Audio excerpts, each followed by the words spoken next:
যদি মনের মধ্যে কোনো ভয় কাজ করে যে হতে পারে ক্যান্সার বা হতে পারে হার্টের ব্লকেজ বা হতে পারে কোনো দুরারোগ্য রোগ, তাহলে এই চা সকালবেলায় অবশ্যই খেতে হবে।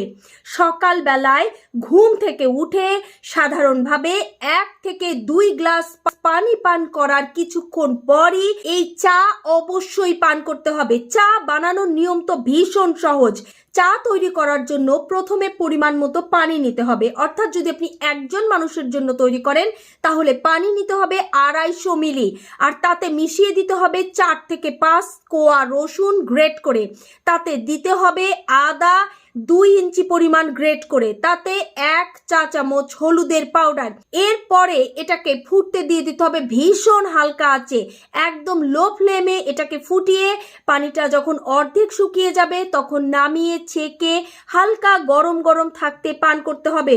তবে অবশ্যই চা পান করার সময় চেষ্টা করবে নিচে বসে পান করতে।